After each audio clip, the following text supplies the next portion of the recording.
안녕하세요. 손하나의 서재에 오신 걸 환영합니다. 오늘은 가장 쉽고 가장 확실하며 가장 빠르게 즉시 가난에서 벗어날 방법을 알려주는 책을 가져왔습니다. 무려 5,000년 전 발견된 유물에 담긴 지혜를 알아보려고 합니다. 고대의 점토 석판에서 발견된 부를 쌓는 방법, 5,000년의 부. 이 책은 100년 동안 전 세계에서 경제적 자립을 얻고 싶은 모든 사람들에게 큰 희망이 되었습니다.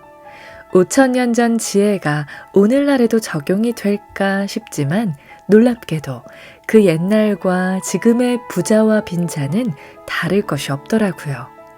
고대 바빌론에서 부자가 되는 방법을 가장 잘 알고 있었던 아르카드가 제시한 부자 되는 7가지 방법. 함께 읽어보고요. 천년의 지혜 시리즈 책 한 권을 더 읽어드리려고 합니다. 세대와 시대를 넘어 지금껏 변치 않은 부의 기본기. 이 책 또한 144년 동안 1,000만 부 이상 팔린 책으로 돈을 버는 일에는 왕도가 있다고 말합니다. 과연 부의 기본기를 쌓으려면 어떻게 해야 하는지 이 책까지 함께 이어서 읽어보겠습니다.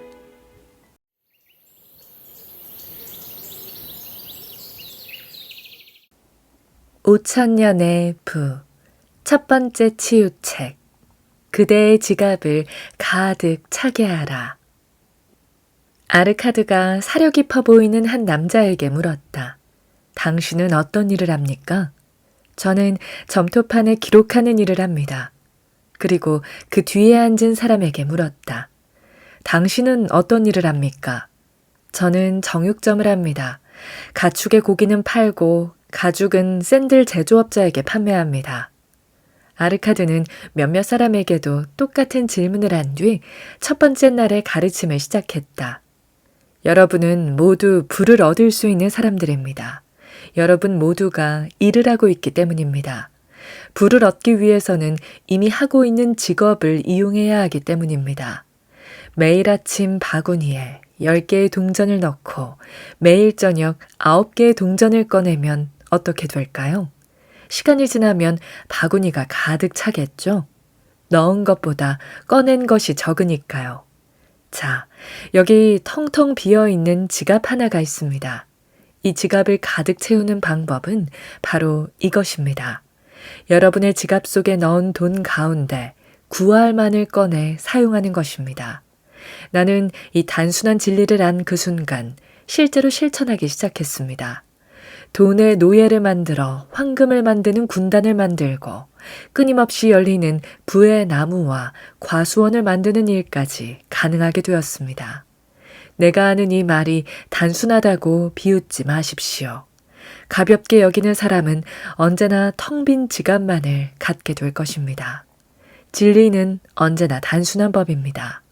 나 역시 빈 지갑을 갖고 있었고 언제나 좌절감을 느꼈지만 지갑에 있는 돈의 10분의 9만을 꺼내기 시작했을 때 지갑이 두둑해지기 시작했습니다.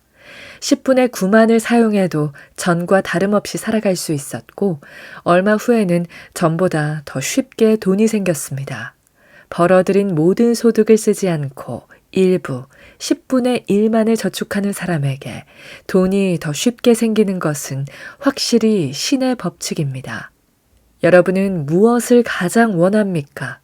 보석이나 화려한 장식품, 더 좋은 옷, 더 많은 음식처럼 재빨리 없어지고 잊히는 것들입니까? 아니면 재물이나 금, 땅이나 가축, 상품이나 실제적인 소득을 돌려주는 투자처인가요? 여러분이 지갑에서 꺼낸 9할의 돈은 장식품이나 옷, 음식을 주지만 남겨둔 1할은 재물이나 금, 땅이나 가축, 상품이나 실제적인 소득을 가져다 줍니다. 이 놀라운 결과, 이것이 바로 첫 번째 비법입니다. 누구라도 내 말이 거짓임을 증명할 수 있다면 내일 다시 만났을 때 말해 주십시오. 두 번째 치유책, 그대의 지출을 조절하라. 둘째 날이 밝았다. 왕의 계단에는 어제보다 많은 사람이 모여 있었다. 그들의 아내, 남편, 친구를 하나둘 데려왔기 때문이다. 아르카드가 둘째 날의 가르침을 위해 입을 열었다. 여러분 중 많은 사람이 지금 버는 돈으로도 생활이 어려운데 어떻게 10분의 1을 쓰지 않고 모을 수 있는가에 대해 질문했습니다. 지금도 부족한데 어디서 저축할 10분의 1을 만드냐는 질문이죠. 여러분 개개인은 같은 액수의 돈을 벌지 않습니다. 하지만 이상하지 않습니까? 왜 나보다 더 버는 사람도 덜 버는 사람도 똑같이 텅 빈 지갑을 갖고 있는지 말입니다. 여기서 모든 이들에게 중요한 진리 하나를 더 말하겠습니다. 그것은 우리 각자 필요한 경비라고 부르는 돈은 언제나 수입과 같아진다는 것입니다. 필요한 경비와 여러분의 욕구를 혼동하지 마십시오. 여러분과 가족은 언제나 수입보다 더 많은 욕구를 갖고 있습니다. 여러분의 소득은 지금까지 이런 욕구를 충족시키는 데 쓰였지만 여전히 해결되지 않은 욕구들이 많습니다. 인간은 이런 더 많이 갖고 싶은 욕망에 시달립니다. 내가 재산이 많으니까 모든 욕망을 충족시키며 지낼 것 같나요? 아무리 재산이 많아도 모든 욕망을 채울 수는 없습니다. 모든 일에는 한계라는 게 있고 열정에도 한계가 있습니다. 곡식을 심은 땅에는 어디에나 잡초가 자라는 것처럼 버는 돈이 많아질수록 사람의 욕망은 훨씬 더 제멋대로 자랍니다. 그러나 욕망의 크기에 비해 만족시킬 수 있는 욕망의 크기는 매우 적은 법입니다.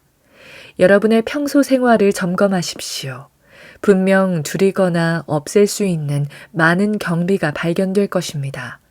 쓰는 돈마다 사용 가치가 100%가 되는 일에 지출하십시오.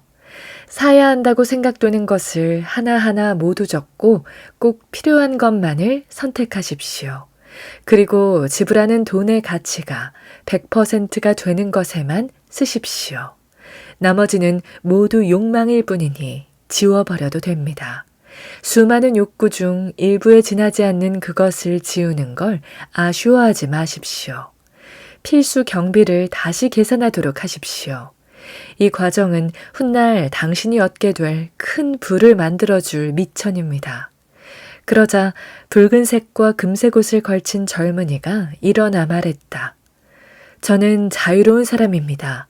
인생의 좋은 것들을 즐기는 것이 권리라고 생각하는 사람이기도 합니다. 저는 예산을 정하고 그대로 따르며 사는 것이 오히려 돈의 노예가 되는 것 같습니다. 그런 식으로 살면 삶의 즐거움을 뺏긴 채 짐을 나르는 당나귀처럼 사는 거라고 생각됩니다. 아르카드가 말했다. 젊은이, 그대의 예산을 정하는 것은 누구인가? 저 자신입니다. 만약 당나귀가 자신의 예산을 짠다면 보석과 양탄자, 금괴를 사는 것을 예산에 넣겠는가? 그렇지 않을 걸세. 아마도 당나귀는 건초와 곡물, 사막을 건너기 위한 물주머니를 포함시킬 걸세. 예산을 세우는 것은 그대가 꼭 필요한 것만을 가지도록 돕기 위함이고 가까운 미래에 자네가 원하는 모든 것을 가질 수 있도록 돕기 위함일세. 일시적인 충족만 주는 것들이 아니라 가장 소중하고 오랫동안 만족될 것으로 말이지. 또한 무엇이 섣부른 욕망에 의한 것인지를 선별해 줄 걸세. 이 일로 자네의 지갑은 두둑해질 걸세. 이것이 바로 텅 빈 지갑을 채우는 두 번째 치유책입니다. 꼭 필요한 것들과 가치 있는 욕구들을 만족시킬 수 있는 지출 예산을 짜도록 하십시오. 세 번째 치유책, 그대의 돈이 증식되도록 하라. 이제 여러분은 수입의 10분의 1을 반드시 모아야 한다는 것을 배웠습니다. 지출을 조절하고 예산을 세워 지출함으로써 그 10분의 1의 돈을 마련할 수 있다는 것을 알게 됐습니다. 이제 그렇게 떼어놓은 돈으로 어떻게 소득을 만들고 큰 재산을 형성하게 할 것인지 생각해 보겠습니다. 내가 첫 번째로 투자한 것은 방패 제작자인 아르가였습니다.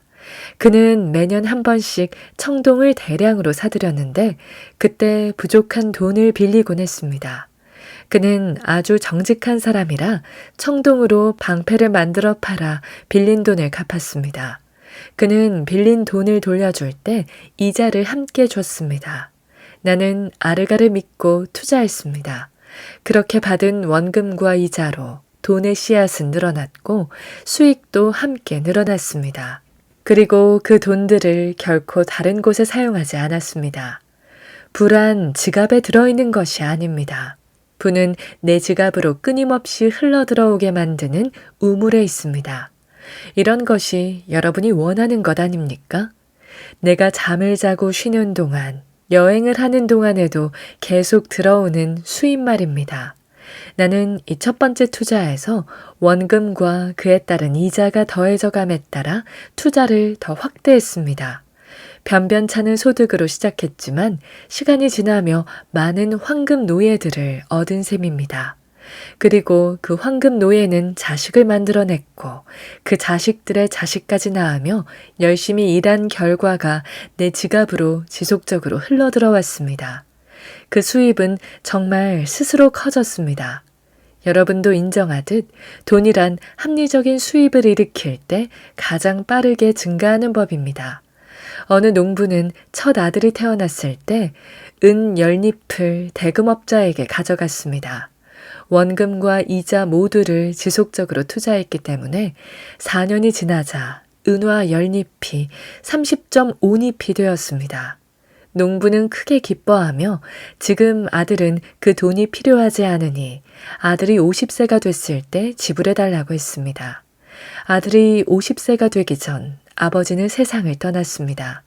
대금업자는 아들에게 아버지가 맡긴 은화를 정산해 주었고 50년 동안 원금은 거의 17배로 늘어나 은화 167개를 주었습니다. 이것이 바로 복리입니다. 돈은 늘어나는 비율이 일치되는 수학이 아닙니다.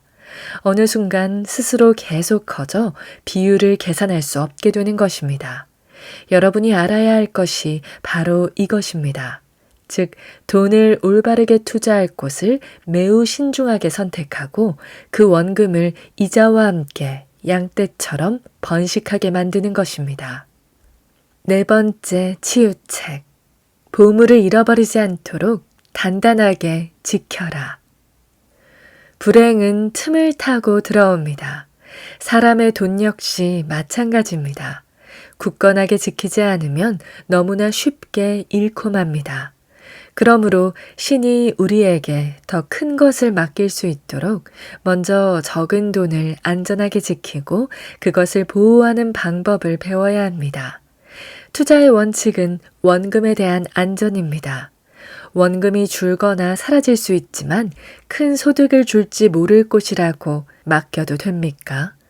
저는 아니라고 답할 것입니다. 위험은 원금의 손실 가능성입니다. 자신의 돈을 맡기기 전에 그것이 안전하게 회수될 수 있는지 면밀하게 따져야 합니다. 빠르게 부를 얻고 싶은 낭만적인 욕망에 현혹되지 마십시오. 어떤 사람에게든 돈을 빌려주기 전에 그 사람이 갚을 능력이 있는지, 평판은 어떠한지 확인해야 합니다. 힘들게 모은 보물 같은 원금을 상대에게 거저 선물로 주는 일이 없도록 하십시오. 투자 전에 위험성을 찾으십시오. 나는 첫 해 모은 10분의 1의 돈을 벽돌을 만드는 아즈무르에게 맡겼는데 결국 모든 것을 잃었습니다. 그는 벽돌을 만드는 사람이었는데 먼 지역에서 보석을 구해와 판 돈을 나누고자 했습니다. 하지만 그는 보석에 대해 잘 몰랐고 사기꾼인 페니키아 사람에게 유리 조각을 얻어왔을 뿐입니다. 이처럼 돈을 투자함에 있어 자신의 지혜를 과신하지 마십시오. 투자는 돈을 다뤄본 경험 있는 사람들의 지혜에서 길을 찾는 것이 좋습니다. 이것이 텅 빈 지갑을 채우는 네 번째 치유책입니다. 어렵게 마련한 여러분의 원금이 안전할 수 있는 것, 원할 때 언제든 회수할 수 있는 것, 틀림없이 정당한 이자를 받을 수 있는 곳에만 투자함으로써 위험으로부터 여러분의 원금을 지키십시오. 돈에 관한 지혜가 충분한 사람들에게 조언을 구하는 일은 불완전한 투자로부터 원금을 보호하는 일이 될 것입니다. 5번째 치유책. 그대의 집을 수익성 있는 투자로 만들라. 5째 날 아르카드의 가르침이 시작됐다. 바빌론에 사는 많은 사람이 작고 초라한 집에서 가족을 부양하고 있습니다. 그런 곳에서는 아내가 즐겁게 살림을 하기도 어렵고 아이들은 안전하고 즐겁게 놀 수 없습니다. 그런데도 집주인에게 매달 비싼 임대료를 지불합니다. 만약 아이들이 깨끗한 환경에서 뛰어놀 수 있고 아내는 꽃을 키우고 작물을 키울 땅이 있다면 가족들은 여유롭고 즐거운 삶을 즐길 수 있을 것입니다. 직접 키운 나무에서 열리는 무화과, 포도나무에서 열린 포도를 따먹는 일은 커다란 기쁨을 가져다 줍니다. 자신의 집이 있다는 것은 가장의 마음에 자신감을 심어주고 그가 하는 노력에 힘을 더해줍니다. 따라서 나는 안식처가 될 집을 소유하라고 권고합니다. 의지가 있다면 누구나 자기 집을 소유할 수 있습니다. 우리의 위대한 왕이 바빌론 땅을 넓게 확장해 주셨기에 합리적인 가격으로 집을 구입할 수 있습니다. 이때 대금업자에게 돈을 빌릴 수 있습니다. 여러분은 집주인에게 집세를 지불하는 대신 대금업자에게 정기적으로 돈을 지불하면 됩니다. 매번 지불한 돈은 부채를 줄게 할 것이고 몇 년이 지나면 대부금을 모두 갚을 수 있을 것입니다. 여러분은 자기 집을 소유하게 된 것에 크게 기뻐하게 될 것입니다. 또한 여러분의 아내는 그 집에서 행복을 느끼며 집안을 더 잘 돌볼 것이고 채소를 기르는 일을 게을리하지 않을 것입니다. 자신의 집을 소유한 사람은 생활의 여유와 삶의 축복을 맛볼 수 있게 됩니다. 무엇보다 집을 임대하는데 매달 들어갔던 생활비가 크게 줄어 더 많은 수입을 행복과 즐거움을 위해 사용할 수 있게 됩니다. 그러니 여러분 자신의 집을 소유하는데 노력을 기울이십시오. 6번째 치유책. 장래의 수입을 마련하라. 인생은 어린 시절을 지나 청장년을 거쳐 노년에 이르게 됩니다. 그 누구도 그 길에서 벗어날 수 없습니다. 그러므로 노후를 위해 수입을 준비해야 하고 가장이라면 더 이상 가족을 부양할 수 없게 될 경우를 대비할 의무가 있습니다. 아르카드는 6째 날에 수업을 시작했다. 부의 법칙을 이해하며 여분의 돈을 늘려가고 있는 사람은 장래를 준비하는 일에도 신중을 기해야 합니다. 즉, 더 이상 돈을 벌 수 없는 시기가 왔을 때 사용할 수 있는 투자 계획과 대책을 마련해야 합니다. 그 방법에는 여러 가지가 있습니다. 비밀 장소에 파묻어 놓을 수도 있습니다. 그러나 아무리 잘 숨겨도 도둑이 훔쳐갈 수도 있습니다. 집이나 땅을 살 수도 있습니다. 집의 유용성과 장래 가치를 잘 따져 현명하게만 구입한다면 그 가치는 영구적이며 그로 인한 소득 또는 필요할 때 팔아 판매 대금으로 노후를 편안하게 지낼 수 있게 됩니다. 대금업자에게 소액의 돈을 맡겨 불릴 수도 있습니다. 맡긴 돈에 이자가 더해지면서 더 커질 수도 있습니다. 내가 아는 한 샌들 제조업자는 매주 은화 2닙씩을 8년 동안 대금업자에게 맡겨왔는데 4년마다 맡긴 돈의 4분의 1에 해당하는 이자가 보태져서 은화 1000닙으로 돈이 불어나 매우 기뻐하고 있습니다. 내가 그에게 앞으로 12년간 매주 2닙씩 계속 맡기면 은화 4000닙을 갖게 될 것이라고 말해주자 그는 크게 기뻐하며 돌아갔습니다. 중요한 것은 이렇듯 작은 돈이라도 정기적으로 모으면 커다란 열매를 만든다는 것입니다. 그렇기에 누구라도 노후 생활의 안정을 위한 돈을 마련하는 게 어렵지 않다는 것입니다. 서둘러 일찍 시작하면 할수록 누구든 더 크고 웅장한 부를 이루게 되는 것은 당연한 이치입니다. 나는 언젠가 지혜로운 누군가 사망보험을 고안해낼 거라는 믿음을 갖고 있습니다. 많은 사람이 약간의 돈을 정기적으로 넣어 놓았다가 그중 누군가 생명이 다했을 때 남아있는 가족을 위한 생활자금으로 돈이 지급되도록 하는 것입니다. 이것은 정말 좋은 준비입니다.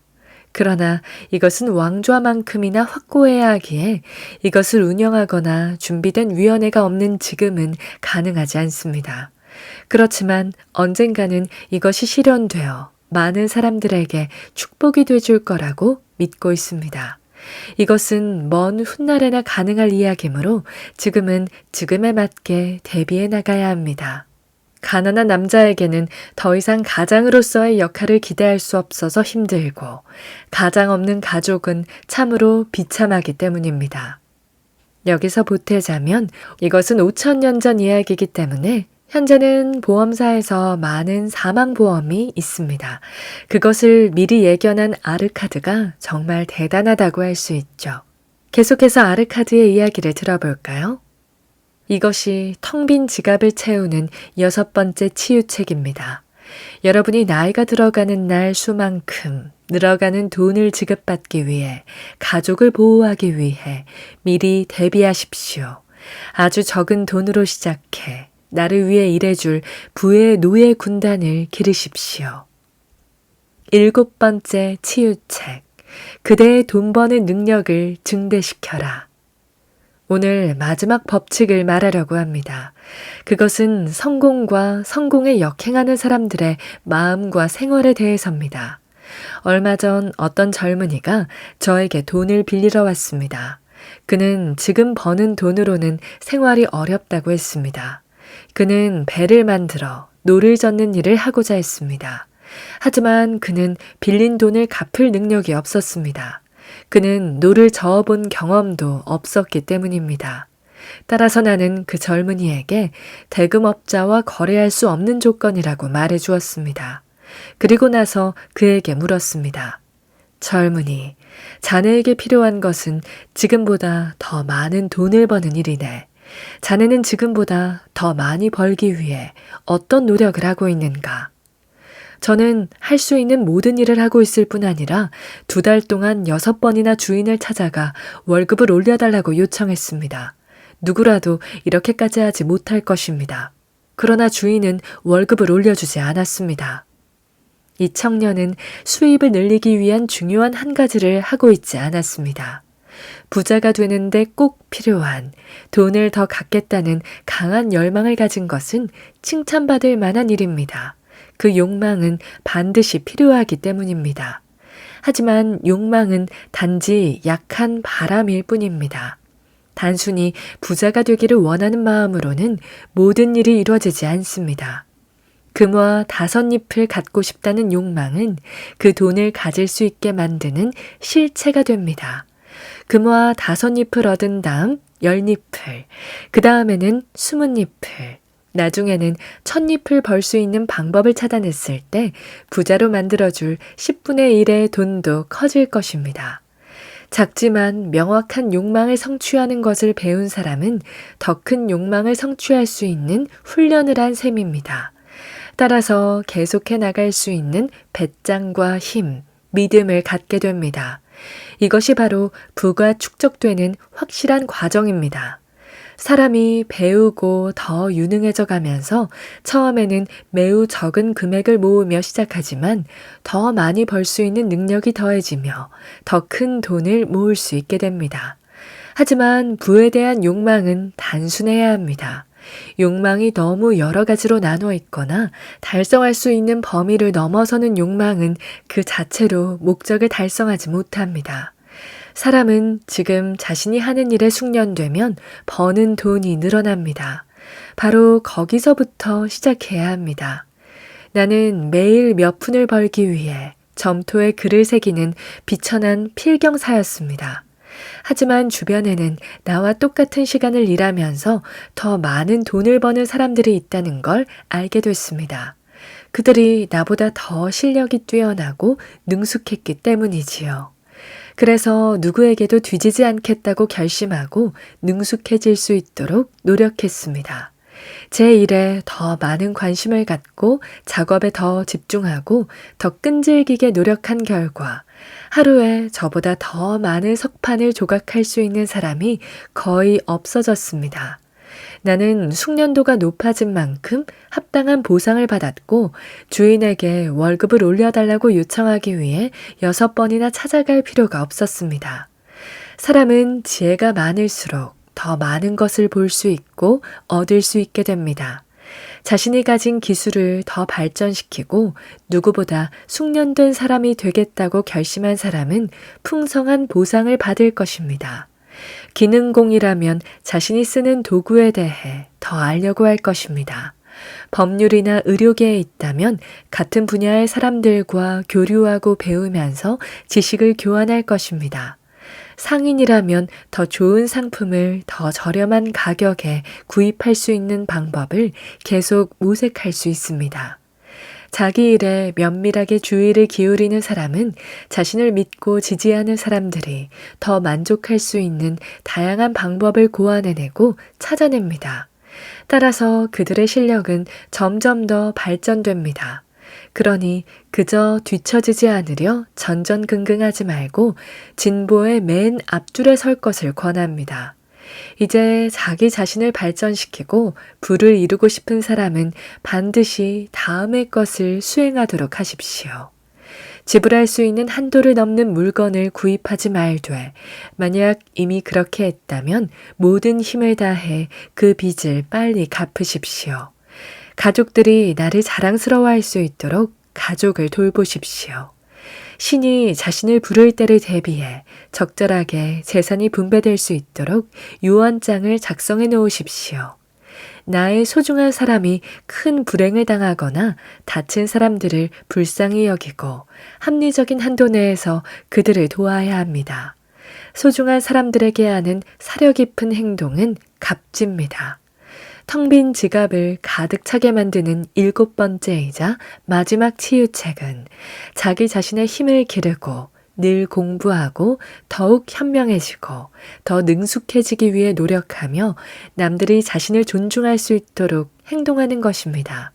이렇게 했을 때 부를 얻을 수 있다는 자신감은 저절로 생겨날 것입니다. 여러분, 바빌론에는 여러분이 생각하는 것보다 많은 황금이 있습니다. 이 황금은 그것을 가지려는 사람에게 동일한 기회를 제공합니다. 여러분에게는 부자가 될 권리가 있습니다. 이제 이 진리들을 실행하십시오. 그리고 이 도시의 풍요로운 부를 아낌없이 누리고 더불어 나눌 수 있는 이 진리를 가르치십시오. 부의 기본기. 결코 빚지지 마십시오. 돈이 없으면 사람은 여러 면에서 비굴해집니다. 돈이란 사람을 휘두르고 자존감을 해치는 일로 존재를 드러내기 때문이죠. 따라서 사회생활을 시작하는 첫 발을 떼는 젊은이라면 결코 돈의 노예로 직행하는 행동을 해서는 안 됩니다. 그것은 바로 빚을 지는 일이에요. 젊어서 쉽게 빚을 얻어 이것저것 생활해 본 사람은 나이가 들어도 버릇을 고치지 못하고 평생 빚에 허덕이는 생활을 하는 사람이 너무 많습니다. 사고 싶은 것, 해야 될 것 같은 일, 서둘러 경험해 봐야 할 것 같은 곳에 돈을 빌려서라도 하는 겁니다. 젊어서부터 자주 빚져본 사람은 남의 돈이 가진 무게에 무뎌지고 더 큰 돈을 빌리는 사람으로 발전돼 부라는 것을 평생 남의 이야기로 듣고 살게 됩니다. 이런 사람들은 친구를 만나 외상으로 산 새 옷을 자랑해요. 비싼 새 옷이 대단한 듯 말하겠지만 외상값을 여기저기서 메우고 떼우며 사는 한 결코 부는 갖지 못합니다. 무서운 사실은 빚은 사람의 자존감을 빼앗고 자신을 경멸하게 만든다는 겁니다. 먹고 입고 걸치는 데 쓴 돈을 갚느라 투덜투덜하며 일하죠. 이런 일이 어떤 현상으로 보이세요? 이거야말로 이미 죽은 말값을 갚기 위해 일하는 것과 무엇이 다릅니까? 외상으로 물건을 사고 파는 상인이나 물건을 먼저 가져다 판 다음 대금을 지불하는 상업적 형태는 제외하고 이야기해 봅시다. 옛날 한 교도들은 자기 자식들에게 절대 외상을 지지 말라고 가르쳤습니다. 만약 외상으로 무언가를 샀다면 그 돈을 밑거름 삼아 반드시 갚아야 한다고 가르쳤죠. 해리엇 비처 스톤은 시골에서 땅을 살 때라면 어느 정도 빚을 지는 것이 좋다라고 했어요. 하지만 비처 역시 먹고 마시고 입는 데는 빚을 얻으면 안 된다라고 했습니다. 오늘날 상점에서 외상으로 물건을 사는 어리석은 습관을 가진 사람이 얼마나 많습니까? 이들은 필요하지도 않은 물건을 사는데도 빚을 아무렇지도 않게 집니다. 그 쓸모없는 것들에 지불된 외상이 모두 모이면 그 돈은 눈덩이처럼 불어나 채무이행을 하라며 목을 조입니다. 어떤 사람은 주변 친구들에게 돈을 빌리고는 그 기한을 2-3달 뒤로 미뤄놓습니다. 얼마의 시간이 지나면 친구는 돈을 빌려줬다는 걸 기억하지 못할지도 모르니 어쩌면 갚지 않아도 될 것으로 착각을 하는 겁니다. 정말 그렇습니까? 당신이 누군가에게 돈을 빌려줬다면 그 사실이 잊히던가요? 갚기로 한 때가 됐을 때 곧장 채무를 이행하라고 말하지 않았습니까? 돈을 빌려준 사람은 결코 자신이 빌려준 돈의 행방을 잊지 않습니다. 세상에 빚쟁이만큼 기억력 좋은 사람은 없습니다. 이제 돈을 갚아야 합니다. 그렇지 않으면 약속을 어긴 것이고 왜 돈을 갚지 못하게 됐는지 거짓말이라도 꾸며내야 하는 상황이 됩니다. 변명을 하거나 다른 곳에서 빚을 내서 갚을 수도 있지만 분명한 건 그럴수록 빚의 수렁은 점점 깊어질 뿐이라는 거예요. 호레이쇼라는 잘생기고 게으른 견습생이 있었어요. 어느 날 사장이 이렇게 묻습니다. 호레이쇼, 달팽이 본 적 있나? 본 적 있는 것 같습니다. 그래, 만나봤겠지. 달팽이를 앞질러 본 적이 없을 테니. 참 굴욕적이고 꼬챙이 같은 질문이죠. 하지만 주인은 호레이쇼를 지켜봐왔고 그가 사는 행동 방식을 비꼰 말이었습니다. 젊은이가 가져야 할 열심히 하는 태도가 아마도 보이지 않았던가 봅니다. 비단 젊은이만 열심히 살고 빚지지 않아야 한다는 말이 아닙니다.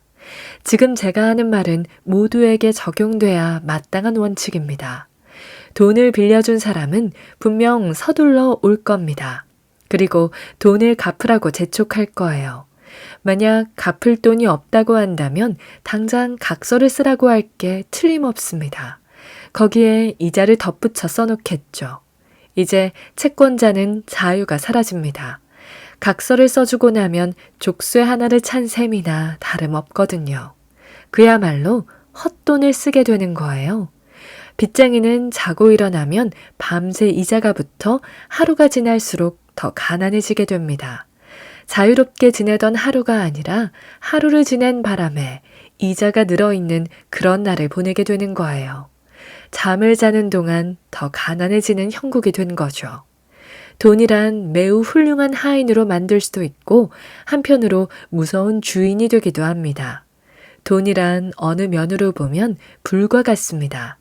어느 쪽으로든 강렬하게 타오르기 때문이죠. 돈이 나를 지배하게 되면, 즉 이자가 계속 붙어 돈을 내야 하거나 끊임없이 쌓여갈 때 그 돈은 나를 비참한 노예 신세로 만들고 맙니다. 하지만 돈이 나를 위해 일하게 하면 돈보다 헌신적인 하인이 또 없습니다. 이자를 내는 게 아니라 이자가 불어날 수 있도록 관리만 잘하면 돈이야말로 세상에 둘도 없는 종입니다. 이런 돈은 주인이 보든 보지 않든 전혀 상관하지 않습니다. 비가 오나 눈이 오나 밤이나 낮이나 가리지 않고 주인을 위해 일하기 때문입니다. 나는 일요일에 자기 부인에게 키스하는 사람은 벌금형에 처한다는 청교도들의 도시 코네티컷에서 태어났습니다. 교회법이 이렇게 엄격해도 부유한 청교인들 중 몇몇은 수천 달러를 빌려주고 이자를 받았습니다. 토요일 밤에는 수백 달러의 이자를 얻고 일요일에는 그리스도인의 의무를 다했습니다. 그들이 훌륭한 종교인으로 충실한 생활을 할 만큼 일주일 동안 이자가 모여 돈이 불어나고 있었기 때문입니다. 아무리 적은 돈도 빚을 지고 갚아야 할 이자를 내는 삶과 매우 적은 돈이라도 이자가 붙어 하루가 지날 때마다 돈이 불어나고 있는 생활은 양극단으로 갈린다는 걸 기억하십시오. 돈에 지배당하지 않는 길은 빚을 지지 않는 길뿐입니다. 만약 지금 빚이 있다면 최소한의 먹을 것과 입을 것의 비용을 제외하고 가장 빠르게 서둘러 청산하시기 바랍니다. 쓰는 돈을 아끼면 빚 갚을 돈은 반드시 생기기 마련입니다. 빚은 빚진 시간이 길수록 사람을 노예로 전락시키는 프로그램화 돼 있습니다. 빚지지 않는 것이야말로 어떤 연금술사도 찾아내지 못한 현자의 비밀인 것입니다. 확신이 드는 일이면 몰입하십시오. 내가 죽더라도 이 말은 기억하라. 옳다는 확신이 든다면 그대로 밀고 나가라. 서부 개척 시대를 대표하는 미국의 국민 영웅인 데이비드 크로켓이 한 말입니다. 이 말을 언급한 이유는 천성이 게으르고 자기에 대한 신뢰가 적어서 무슨 일이든 끈기 있게 하지 못하는 사람들 때문입니다. 끈기를 갖고 무언가를 하는 건 어려운 일이기도 하지만 매사에 모든 일에 끈기를 가져야 한다고 주장하는 건 아닙니다. 다만 꼭 필요한 일, 올바른 길에 들어섰다면 그때는 뒤돌아보지 말고 지속하는 힘을 내야 합니다. 두려움이나 비관에 사로잡히지 않겠다는 결심은 부를 얻는 여정에 반드시 필요한 덕목입니다. 부자가 되기 위한 싸움에서 힘을 잃지 않는 것, 이 힘찬 발걸음에 강력한 에너지이기 때문입니다. 10번 찍어 넘어가지 않는 나무 없다는 속담은 이제 바꿔야 할지도 모릅니다. 많은 사람이 단 한 걸음만 더 가면 얻게 될 열매를 획득하지 못합니다. 지금껏 애써왔지만 얻지 못하는 걸 보면 이쯤에서 포기하는 것이 현명한 일이라고 완전히 착각하는 일이 안타깝게도 너무나 많습니다. 한 번만 더 찍으면 나무는 반드시 넘어갈 것이었는데 말입니다. 스스로를 믿지 못한 채 결국 힘을 잃고 부자가 될 기회를 영영 놓치는 형국입니다. 셰익스피어는 모든 일에는 다 때가 있다. 그때를 잘 활용하라. 그러면 부자가 된다. 라는 말을 남겼습니다. 예나 지금이나 부에 관한 한 별 차이가 없는가 봅니다. 솔로몬도 이런 말을 했어요. 손을 게을리 놀리는 사람은 가난해지지만 부지런히 쓰는 사람은 부자가 되리라. 라고요. 내가 주저하는 사이에 진취적이고 저돌적인 누군가는 내가 얻을 수도 있던 기회를 낚아채 가버립니다. 그 기회는 부라는 뿌리를 갖고 있었습니다. 갈팡질팡하고 결정을 주저하는 습관은 사실 많은 부분에 걸림돌이 되곤 합니다. 앞뒤 가리지 않고 덤벼드는 모양새를 말하는 뜻이 아니에요. 기회를 알아보는 눈과 용기가 있다면 그리고 평소 기회와 스쳐버려야 할 일을 구분지어 볼 수 있는 의식을 가진 사람이라면 기회 앞에 당당히 맞서 일어나야 한다는 뜻이지요. 많은 사람들이 삶의 어두운 면을 지나치게 크게 떠올리고 걱정을 사서 합니다. 이런 사람들은 주변 조언에 많이 의지합니다. 어떤 일이든 누군가의 의견을 묻고 구하고 그것을 종합해서 결론을 내리려는 의도지요. 행동만 보면 참 좋은 방향 같습니다. 그러나 조언이라는 게 한 방향으로 모아지는 경우가 얼마나 되던가요?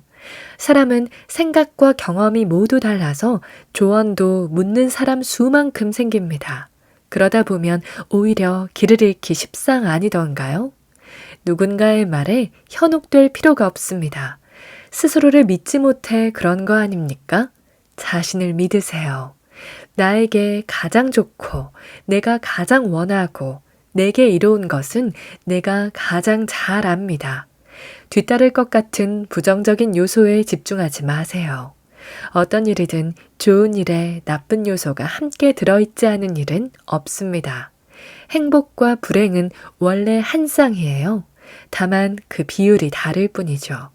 따라서 나를 믿고 내 스스로 오롯이 결정 내리는 것이 좋습니다. 더불어 함께 오는 부정적인 일은 이겨내고 처리하면 그뿐입니다. 이렇게 하지 않고는 성공이 없습니다. 돈 때문에 자살하는 사람들이 있지요. 도저히 극복할 수 없는 일이라고 생각한 겁니다. 하지만 그보다 더 혹독한 경제적 어려움 속에서도 반드시 이겨낼 수 있다고 생각하고 살고 있는 사람이 상당히 많습니다. 이런 양극에 있는 사람들은 삶의 모든 영역에 언제나 존재해 왔습니다. 당신은 어떤 사람이어야겠습니까? 해결할 수 있고 극복할 수 있습니다. 남아있는 많은 빚에 너무 몰입하지 마세요. 오늘 하루 해결하고 처리할 수 있는 딱 그 하루에 머무르세요. 그런 하루에 죽을 이유가 뭐가 있겠습니까? 지금 이런 상황이라면 전체를 보지 마세요. 작게 잘라 오늘 하루만 보세요. 오늘 갚아야 할 빚을 모두 갚지 못했다면 내일 갚으면 됩니다. 오늘 할 일에 최선을 다해도 갚지 못한 빚을 매일매일 한데 모아 커다란 불행으로 어깨에 지우지 마세요. 최선을 다해 오늘 하루에 집중하고 성실하고 바른 방향으로 나아가고 있다면 결국 좋은 방향으로 문제는 옮겨집니다. 2명의 장군이 있었습니다. 2사람 모두 군사 전략에 뛰어났어요. 육군 사관학교에서 교육을 받고 머리도 좋았어요. 이 2사람의 다른 점이라면 한 사람은 인내심이 강했고 다른 한 사람은 그렇지 못하다는 것이었습니다. 이들 중에 성공할 사람은 이미 정해진 것이나 같습니다. 인내, 즉 끈기로도 표현할 수 있는 특성을 가진 사람은 모든 일에 일정 수준 이상의 성과를 내게 됩니다. 당연히 성공할 수밖에 없는 것이죠. 어느 날 병사 한 명이 소리칩니다. 적들이 대포를 갖고 몰려오고 있습니다. 대포를 갖고 있다고? 그렇다면 일단 병사들에게 대기하라고 하게. 이 사람은 생각할 시간이 필요한 거예요. 대포를 갖고 오는 적들에게 어떻게 대응할지 전략 짤 시간이 필요하다고 생각한 거죠. 하지만 이게 현명합니까? 대포를 갖고 적들이 몰려오는데 병사들이 멈춰 있으면 되겠습니까? 생각해 본답시고 주저하는 사이 적들이 몰려와 장애물을 부수고 아군을 전멸시킬 유리한 상황을 차지하지 않겠어요? 그의 망설임은 이 경우 파멸입니다. 그렇다면 용기와 인내, 자기 확신과 신뢰를 가진 장군이라면 어떻게 대처할까요? 강한 의지로 전투 한복판에 뛰어들겠죠. 칼과 창이 부딪히고 병사들이 쓰러지는 비명도 들릴 것입니다. 총소리와 대포소리가 굉음을 내는 아비규환이 될 거예요. 그렇다고 반드시 물리치겠다는 확고한 결의와 끈기를 갖고 용감하게 칼을 휘두르며 전진할 겁니다. 투지에 가득 찬 목소리로 앞으로 물러서지 마라 라고 외치면서 말이죠. 자기 확신 속에 머무르십시오. 할 가치가 있는 일이라면 훌륭히 해내야 합니다. 사업을 철저하게 운영해서 부자가 된 사람도 있고 어중간하게 운영하며 딱 그 정도에 머무는 사람이 있을 것입니다. 저돌적으로 몰입하십시오. 전쟁터에 나가 오직 하나만 생각하는 장군의 마음으로요. 부는 언제나 용기 있는 사람들의 몫입니다. 부는 스스로 돕지 않는 자에게 오지 않아요. 짠 하고 나타나기를 고대하겠지만 평생 목 빠지게 기다려도 공상이 될 뿐입니다. 그런 완벽한 착각은 일상생활의 게으름을 만듭니다. 뭐든 열심히 한다 해도 적극적인 것과는 조금 다른 행동인 경우가 많죠. 할 수 있다면 일찍이든 늦게든 계절이 좋든 나쁘든 단 1시간도 게으르지 않게 몰입하세요. 확신이 든 일이라면 말입니다. 최근 영국 신문에 어느 가난뱅이에 관한 기사가 실렸어요. 하숙비를 내지 못해 싸구려 여인숙에서 쫓겨난 그 사람의 허름한 외투 주머니에 서류 뭉치가 있었다고 합니다.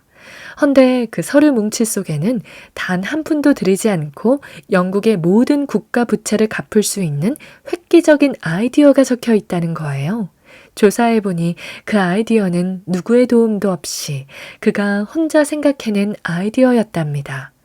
나라에서 수십만 달러를 들여도 기꺼이 비용을 지불할 것으로 보이는 아이디어를 갖고도 자기 확신도 제출해볼 생각도 그러한 노력도 실행도 하지 않았으니 이 얼마나 어이없는 가난뱅이의 행동입니까? 좋은 계획이 있는데도 가만히 기회만 기다리거나 실행에 따르는 행동에 대한 거부감을 키우는 몹쓸 습관은 언제나 가난과 꼭 붙어 있다는 걸 알아야 할 것입니다. 할 수 있는 일을 하면 무엇이든 하십시오. 그것이 없는 한 부는 없습니다. 그 밖에 비즈니스 성공을 만드는 재료들. 베풀면서 사는 것은 인간의 의무이자 기쁨이란 사실은 두말할 필요가 없습니다. 그러나 사업적 측면으로도 베푸는 것은 그만큼 나에게 이득으로 돌아옵니다. 제공하는 혜택이 비슷하면 인심 좋은 장사꾼에게 고객이 몰리고 깐깐하고 매정해 보이는 장사꾼에게는 사람들이 모이지 않으니까요. 거기에 더 궁극적 차원의 베품은 스스로 돕는 사람을 돕는 일입니다. 그러나 도와줄 가치가 있는 사람인지 따져보지 않고 무분별하게 베푸는 자선은 모든 면에서 독입니다. 스스로를 더 나아지게 하려고 애쓰는 사람들을 찾아 조용히 돕는 것은 흩어지되 더 많아지게 하는 일입니다. 배고픈 사람들에게 감자 대신 기도를, 빵 대신 축복을 건네는 일부 사람들의 행동에 동조하지 마세요. 배고픈 사람보다 배부른 사람이 인류에 대한 사랑을 몸소 실천하기 쉽습니다. 비즈니스에서 중요하게 다룰 추가적인 요소에 정중함과 예의를 빼놓을 수 없습니다. 이런 성품은 최고의 자본이 돼주기 때문이죠. 대형 매장이나 금박 간판, 현란한 광고가 있어도 고객을 함부로 대하면 무용지물이 되고 맙니다. 성서에도 있지요. 무엇이든 남에게 받고자 하는 대로 해주라고요. 다시 보지 않을 사람처럼 가볍게 대하고 흥정을 벌이면 그 고객은 당신을 찾지 않을 겁니다. 돈을 내고도 대우를 받지 못하는 곳에 누구든 다시 가지 않을 테지요. 말을 내뱉는 것도 비즈니스 성공 여부에 연관돼 있습니다. 어떤 사람들은 자신의 사업 비밀을 아무렇지 않게 흘립니다. 그들은 돈을 벌면 이웃에게 어떻게 돈을 벌었는지 말하기를 좋아합니다. 그러나 그렇게 해서 얻는 것은 아무것도 없습니다. 오히려 잃는 것이 많습니다.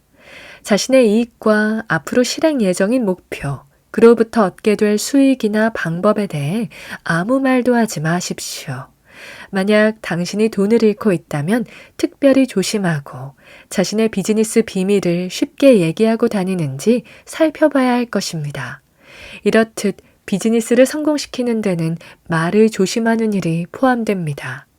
마지막으로 당신의 비즈니스를 완성시켜주는 성품에 관한 요소는 정직입니다. 다이아몬드보다 값비싼 것이 정직이거든요. 돈을 벌어라. 할 수 있으면 정직하게 벌어라. 라는 충고는 어리석은 충고 그 자체입니다. 돈은 꼭 벌어야 한다. 그러나 정직하게 돈을 벌기 어렵다면 부정직하게라도 벌어야 한다. 라는 뜻으로 해석될 여지가 다분하니까요. 이건 부정직한 방법으로 돈을 버는 일이 얼마나 어려운지를 알지 못하는 매우 어리석고 바보 같은 말입니다. 이런 조언을 따른 사람이 감옥에 가득 차 있다는 것을 모르는 말입니다. 어떤 사람도 들통나지 않고 계속 저지를 수 있는 부정직한 행동은 없습니다. 성공 법칙에 입각한 원칙을 따르지 않고는 성공의 거의 모든 길이 영원히 닫힌다는 것을 이해하지 못하는 말입니다. 사람은 정직성에 문제가 있는 사람을 철저히 외면합니다. 아무리 예의 바르고 유쾌하고 친절한 사람이라도 눈금을 속여 물건을 팔았다 라고 의심이 되면 누구도 그 사람과 다시 거래하고 싶어 하지 않습니다. 의심이 가면 자신이 손해를 보고 있다는 것이니 그와 지속적으로 거래하려고 할까요? 엄격한 정직성은 인생의 성공, 재정적 측면뿐만 아니라 다른 모든 측면에서 성공의 토대가 됩니다. 타협하지 않는 정직한 품성은 그 값을 따질 수 없습니다. 이것은 자신에게 돈이나 집과 땅으로 살 수 없는 평화와 기쁨을 보장해 줍니다. 정직하다고 알려진 사람은 현재 비록 가난할지라도 어디서든 돈을 쉽게 구할 수 있으며 그로부터 기회를 살 수 있기에 미래 언제쯤 반드시 지금의 가난에서 벗어납니다. 따라서 정직해야 한다는 도덕적인 측면을 굳이 따지지 않고 돈 벌기, 성공하기라는 이기적인 측면에서만 봐도 정직은 최선의 방책이다 라고 말한 벤저민 프랭클린의 말은 꼭 들어맞는 말입니다. 부자를 무조건 성공한 사람으로 볼 수 있을까요? 그건 아닙니다. 세상에는 불행한 부자가 너무 많기 때문입니다. 반면에 정직하고 성실하게 사는 사람들은 부자가 겨우 일주일 만에 쓸 돈조차 만져본 적도 없는 경우가 많습니다. 하지만 그들은 도덕 규범을 어기고 부자로 사는 사람들보다 훨씬 더 풍요롭고 행복하게 삽니다. 돈에 대한 과한 집착은 단연코 모든 죄악의 뿌리지만 돈 자체는 적절하게 사용할 때 유익하고 편리한 물건일 뿐만 아니라 그 소유자가 인간이 누릴 수 있는 인간다운 행복과 영향력의 범위를 넓힐 수 있게 해줍니다. 여기서 축복과 만족감을 얻게 해줍니다. 돈을 향한 욕망은 인류 역사 내내 인간과 함께 존재해 왔습니다. 상업이 활성화된 곳에서는 예술과 과학도 어김없이 눈부시게 발전했습니다. 그 안에서 부자들은 언제나 인류의 발전에 든든한 후원자 역할을 해왔습니다. 그들은 학회와 예술, 단체와 학교, 교회와 커다란 사회적 재난에 돈을 기부해왔습니다. 바로 거기서 그 돈의 가치는 긍정적 차원을 드러냈고 위력을 행사해왔습니다. 물론 아무리 큰 돈을 벌어도 그저 차곡차곡 쌓아놓기만 하고 손에 쥔 것은 절대 공익에 내놓으려고 하지 않는 인색한 부자들도 있지요. 하지만 나는 그런 이야기를 꺼내서 부자가 되려는 욕망을 비난하고 소유에 반대하는 논쟁을 하려는 게 아닙니다. 교회에도 위선자가 있고 정치계에도 선동가가 있듯 돈을 모으는 사람 사이에도 때때로 움켜쥐고 모으는 데 집중하는 구두쇠가 있을 수 있습니다.